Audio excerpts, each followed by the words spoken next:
Hello, everyone. Joining us today, we have Dr. Clayton, and he is a clinical hypnotherapist that specializes in habit control, smoking cessation, and weight loss. And today, we are going to be discussing anxiety and how it affects our everyday life. I want to talk about stress and anxiety. Can you please explain that and why it matters? Sure, absolutely. So the difference between stress and anxiety is just to kind of oversimplify. Stress comes from the outside world, and anxiety is something that you make yourself. So if something like, a dog runs up to you and barks, that's going to be stressful for anyone. But how you think about it, how you interpret that event, will determine whether or not you create anxiety about it. Another way of thinking about it is anxiety is everything that happens before and after the event. So if I know there might be a scary dog or a scary public speech or a scary performance or a scary drive or whatever it is that I have anxiety about in the future, I might make anxiety about that. And then the thing actually happening may or may not create stress. And then if I worry about it later, that's also anxiety. So the most important distinction is that stress is something that you have limited control over because it comes from the outside world. But anxiety is something that you have a lot of control over because you're making it yourself. So if you know if you understand how anxiety works, how it's created, and what you can do to stop it, then you actually have control over that. Great. Thank you for explaining that. I think a lot of Americans can benefit, well, not Americans, everyone all over the world, whoever is watching can benefit from that.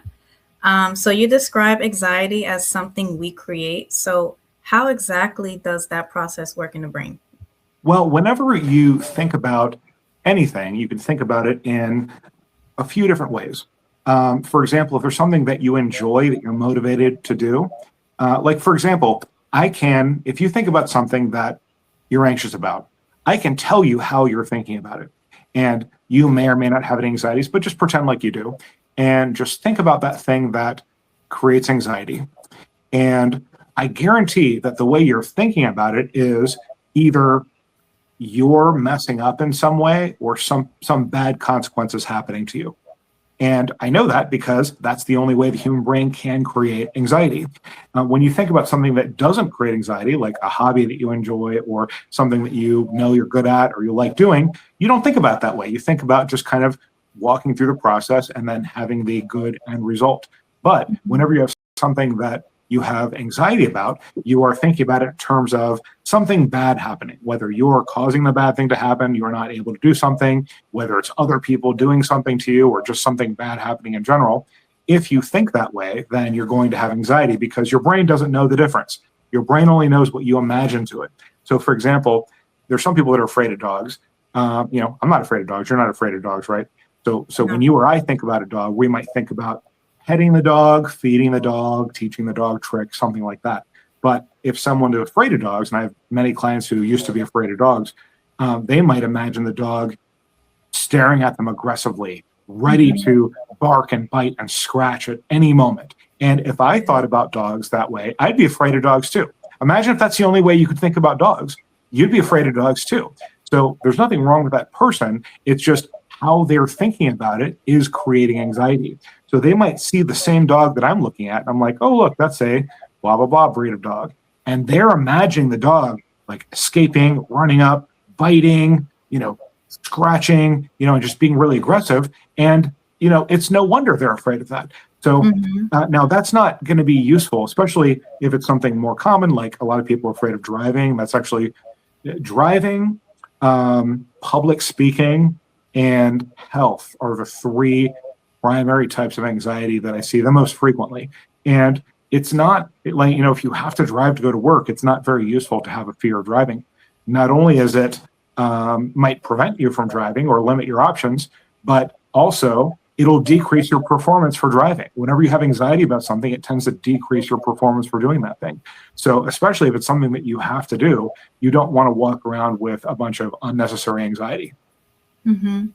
So all those things that you mentioned, I'm very curious, would you say that that's learned behavior? Yes. In fact, we know it's learned behavior. There's only a couple of things that babies are afraid of. They're naturally afraid of falling and they're naturally afraid of loud noises. And really, those are more startle responses. I wouldn't even call that anxiety. I would say babies don't have any anxiety whatsoever.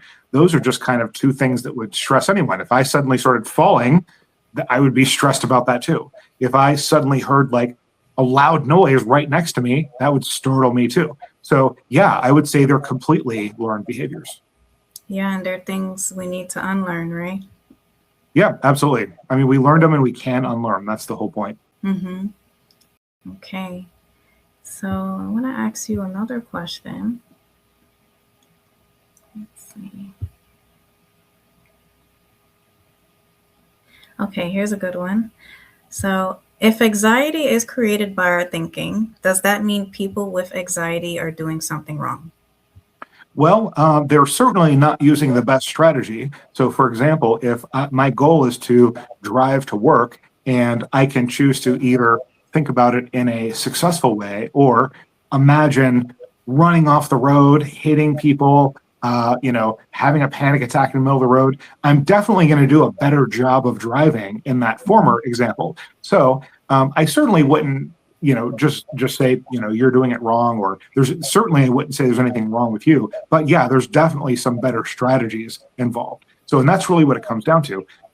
Our society teaches us that if someone has an anxiety, then there's kind of something wrong with them and they need some kind of, medication to solve that problem. When in fact, they're in their head, they're imagining all these bad things happening. And then, of course, they have anxiety.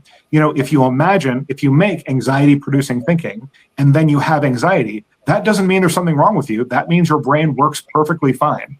It would be more of an indication there's something wrong with you is if you had anxiety producing thinking and then your brain, for some reason, didn't produce anxiety.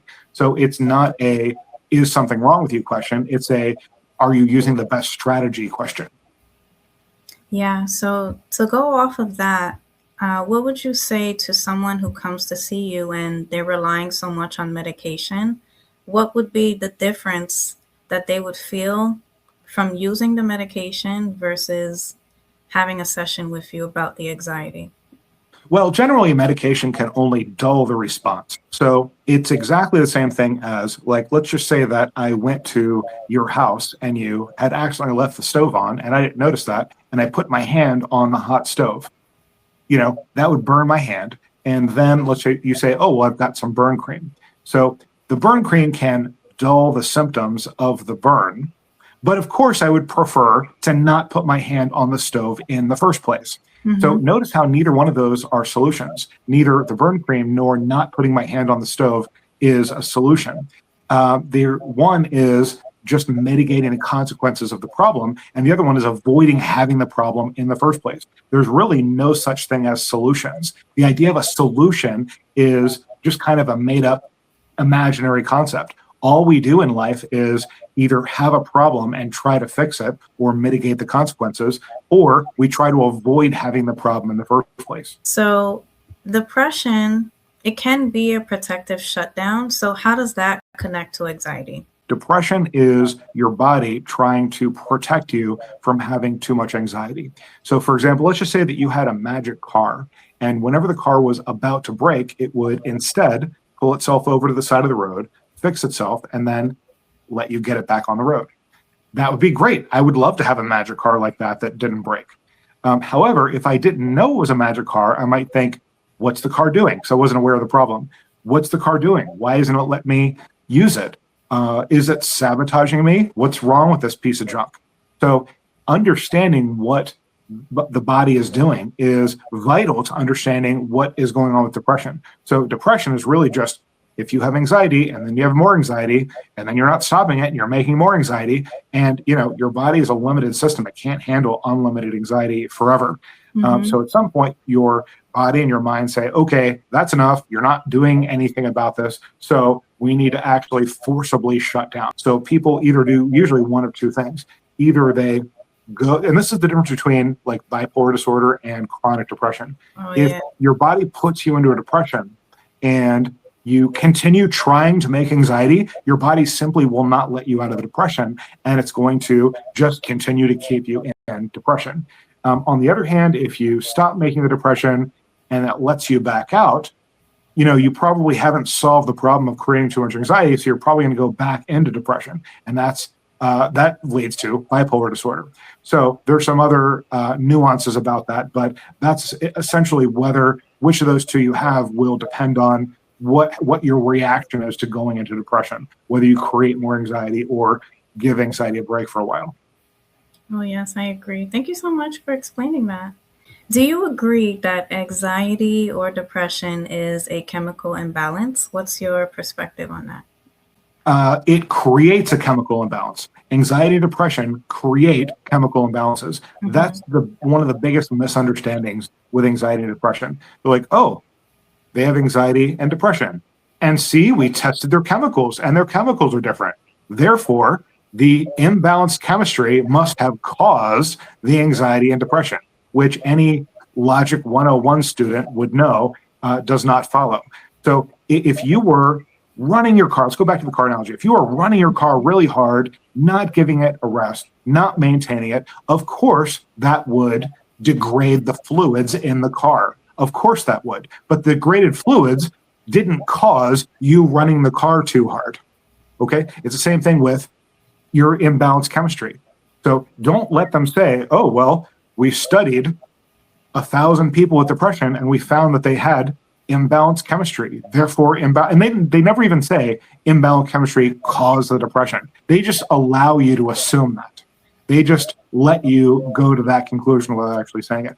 If someone could change just one thing about how they think to reduce the anxiety, what would it be? So when you have anxiety, or really when you think about any activity, you can only think about three things. You can think about the activity itself, you could think about yourself, or you can think about the other people. And two of those create anxiety, and one of them creates a sense of motivation.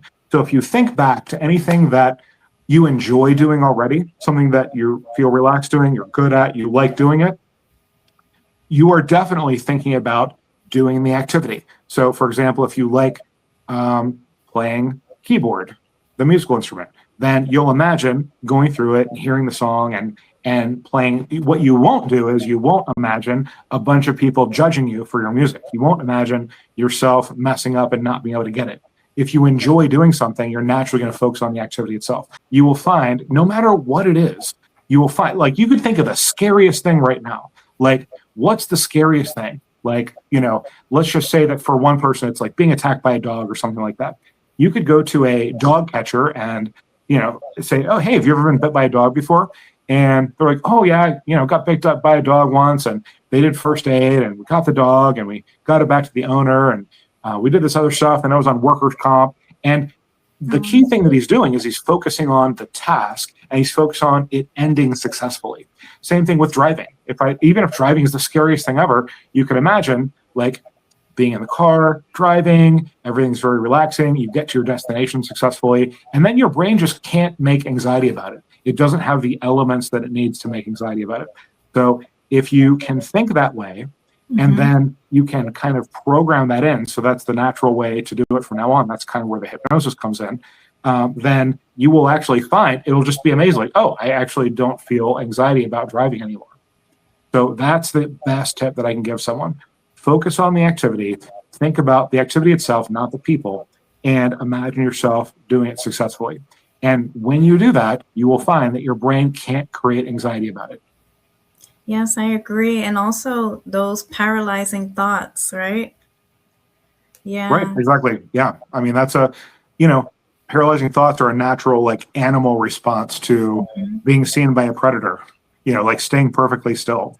So it's the same thing mentally. Yeah, and I think what you explained, I think it can help those that are into sports as well. Anyone who needs to take a test, I think what you said really helps for anyone. Public speaking, just think about, like what you said, the best possible outcome, you doing it successfully. Right, exactly. If you do that, it will not only decrease or eliminate your anxiety, it will also maximize your performance. Absolutely. And where can people find you, Dr. Clayton? My website, claytonhypnosisclinic.com. Also, you can email me at info@claytonhypnosisclinic.com. Yes. And do you have any social media, TikTok?